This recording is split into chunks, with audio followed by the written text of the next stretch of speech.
স্বাগত আরেকবার সিলেট স্টুডিও থেকে চ্যানেল এস সিলেট নিউজে। পানি সম্পদ মন্ত্রী ব্যারিস্টার আনিসুল ইসলাম মাহমুদ এমপি বলেছেন, সারা দেশে বেড়ি বাঁধ নির্মাণে অনিয়মের অভিযোগ উঠেছে। বাঁধ নির্মাণে অনিয়মকারীদের বিরুদ্ধে ব্যবস্থা নেওয়া হচ্ছে। বন্যা কবলিতদের উদ্দেশ্যে তিনি বলেন, নিরাশ হওয়ার কিছু নেই, সরকার আপনাদের পাশে আছে। শনিবার বিকেলে বিশ্বনাথের বাসিয়া নদী ও চালধনী হাওর পরিদর্শন শেষে হাওর পাড়ে আয়োজিত মতবিনিময় সভায় প্রধান অতিথির বক্তব্যে তিনি এসব কথা বলেন। দৌলতপুর ইউনিয়ন পরিষদের চেয়ারম্যান আওয়ামী লীগ নেতা আমির আলীর সভাপতিত্বে অনুষ্ঠানে বিশেষ অতিথির বক্তব্য রাখেন পানি সম্পদ প্রতিমন্ত্রী লেফটেন্যান্ট কর্নেল অবসরপ্রাপ্ত নজরুল ইসলাম বীর প্রতীক ও প্রধান আলোচকের বক্তব্য রাখেন স্থানীয় সংসদ সদস্য জাতীয় পার্টি নেতা ইয়াহিয়া চৌধুরী ইয়াহিয়া। অনুষ্ঠানে বিশেষ অতিথি ছিলেন পানি সম্পদ মন্ত্রণালয়ের সচিব ডক্টর জাফর আহমদ খান, পানি উন্নয়ন বোর্ডের মহাপরিচালক জাহাঙ্গীর কবির, সিলেট পানি উন্নয়ন বোর্ডের প্রধান প্রকৌশলী আব্দুল হাই, প্রকৌশলী নুরুল ইসলাম সরকার, নির্বাহী প্রকৌশলী সিরাজুল ইসলাম, উপজেলা নির্বাহী কর্মকর্তা অমিতাভ পরাগ তালুকদার, এসিল্যান্ড আব্দুল হক।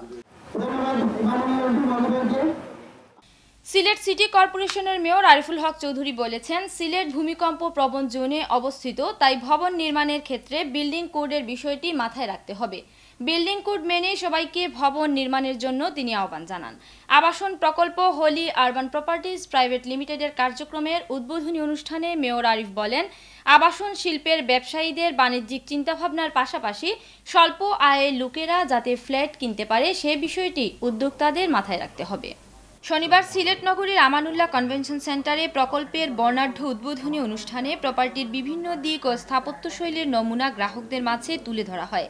হোলি আরবান প্রপার্টিজ লিমিটেডের চেয়ারম্যান সাবেক সংসদ সদস্য কলিমুদ্দিন আহমদ মিলনের সভাপতিত্বে এবং হোলি আরবান প্রাইভেট লিমিটেডের ব্যবস্থাপনা পরিচালক মোহাম্মদ দিলওয়ার হুসাইনের পরিচালনায় উদ্বোধনী অনুষ্ঠানের শুরুতে প্রকল্পের সার্বিক দিক তুলে ধরে প্রতিষ্ঠানের ভাইস চেয়ারম্যান মুনতাসির আলী বক্তব্য রাখেন।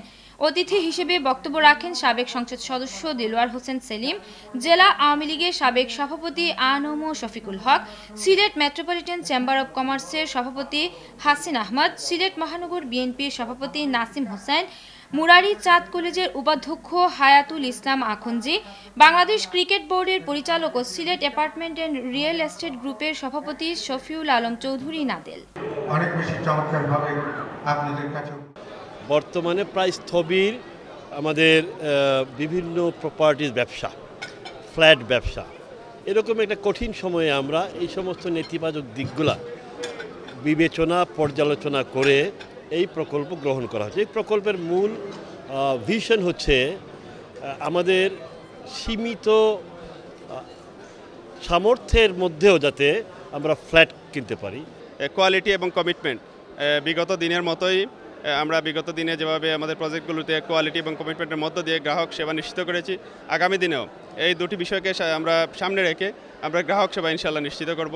জগন্নাথপুর উপজেলা উন্নয়ন সংস্থা যুক্তরাজ্যের উদ্যোগে উপজেলার বিভিন্ন মসজিদ, মাদ্রাসা ও হত দরিদ্র পরিবারের মধ্যে টিউবওয়েল প্রদান করা হয়েছে।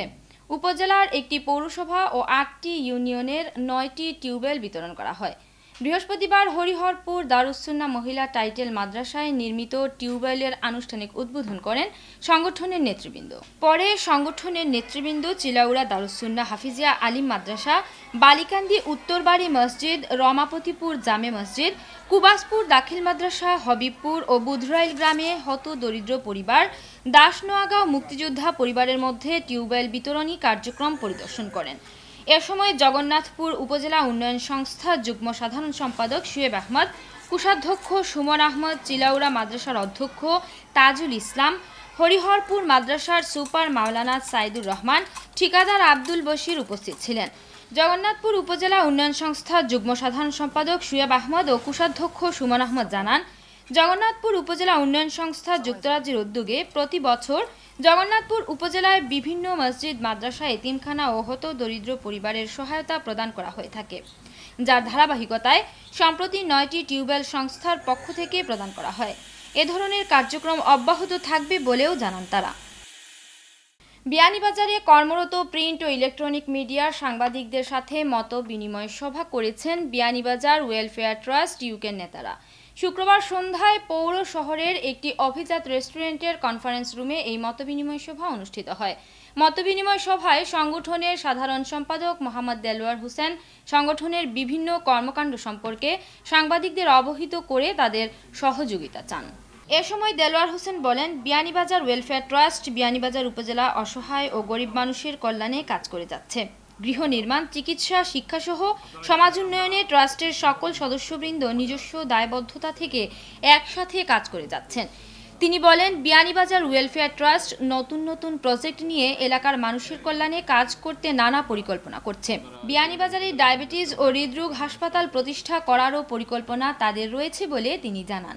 এ সময় উপস্থিত ছিলেন বিয়ানীবাজার ওয়েলফেয়ার ট্রাস্ট ইউকের কোষাধ্যক্ষ মামুনুর রশিদ মামুন, সহ সাধারণ সম্পাদক শাহেদ আহমদ, ট্রাস্টি খলিলুর রহমান মাসুক, মাসুম আহমদ, মোহাম্মদ বদরুল হক, মাস্টার ফয়জুর রহমান, সাবেক সাধারণ সম্পাদক শামীম আহমদ, বিয়ানীবাজার উপজেলা পরিষদের চেয়ারম্যান আতাউর রহমান খান, উপজেলা আওয়ামী লীগের যুগ্ম সাধারণ সম্পাদক মোস্তাক আহমদ, তথ্য ও গবেষণা বিষয়ক সম্পাদক সালেহ আহমদ বাবুল, ট্রাস্টি মোহাম্মদ আব্দুস শুকুর, পৌর আওয়ামী লীগের সাধারণ সম্পাদক এবাদ আহমদ, উপজেলা যুবলীগ নেতা আওয়ামী লীগ হোসেন রুনু সহ আরও অনেকে।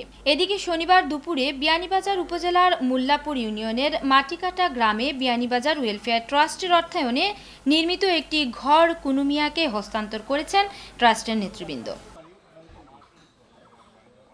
আজকে আমরা মাটিকাটা গ্রামের উন্নয়নের বাড়িতে এসেছি। আমাদের বিএনজির ওয়েলফেয়ার ট্রাস্টের হাউজিং প্রজেক্টের আজকে এটি শেষ গড় এই বছরে। আমরা সর্বমোট 25টি গড় কমপ্লিট হয়েছে আপনাদের দয়া, আমাদের সম্মানিত ট্রাস্টি এবং আমাদের দাতাগণের সহযোগিতায় আমরা এই কাজ সম্পন্ন করতে পেরেছি। আমি সকলকে ধন্যবাদ জানাই। এর সঙ্গে শেষ করছি সিলেট স্টুডিও থেকে channel S Sylhet news. Sylhet বিভাগের প্রত্যন্ত অঞ্চলের খবর জানতে চোখ রাখুন চ্যানেল এস এর পর্দায়। এতক্ষণ সঙ্গে থাকার জন্য ধন্যবাদ। আল্লাহ হাফিজ।